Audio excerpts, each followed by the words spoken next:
SIR no vote. আমাদের যা form 7 বাজেয়াপ্ত করা হয়েছে, যে ফর্ম 7 কেড়ে নেওয়া হয়েছে, আগুন লাগিয়ে দেওয়া হয়েছে, থানায় যে ফর্ম 7কে নিয়ে যাওয়া হয়েছে সম্পূর্ণভাবে বেআইনিভাবে, আমাদের প্রত্যেকটা অভিযোগকে গ্রহণ করতে হবে। শুধু আমাদের নয়, তৃণমূল কংগ্রেসও যদি অভিযোগ দিয়ে থাকে, সিপিএম যদি দিয়ে থাকে,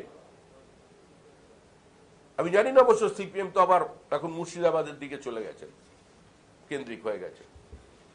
কমিউনিস্ট পার্টি মার্কসিস্ট ছিল, এখন কমিউনিস্ট পার্টি মুর্শিদাবাদ রয়েছে বর্তমান সম্পাদকের নেতৃত্বে।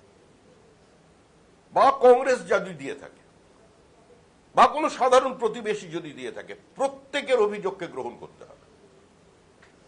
কারণ ভেজাল মুক্ত ভোটার লিস্ট পাওয়ার অধিকার প্রত্যেকটা রাজনৈতিক দলের আছে, প্রত্যেকটা নাগরিকের আছে, এবং তাকে নিশ্চিত করবার দায়িত্ব হচ্ছে নির্বাচন কমিশনের।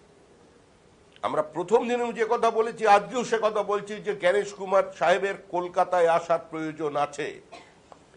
তিনি নিজে আসুন, তিনি এসে মুর্শিদাবাদ দেখুন, ডোমকল দেখুন, তিনি এসে দক্ষিণ 24 পরগনা দেখুন, কোন পরিস্থিতির মধ্যে দিয়ে এ রাজ্যে এসআইআর সংগঠিত হচ্ছে বা এসআইআর কে এক্সিকিউট করা হচ্ছে, এটা চাক্ষুষ দেখবার জন্য অন্তত তিনি একবারের জন্য আসুন এখানে।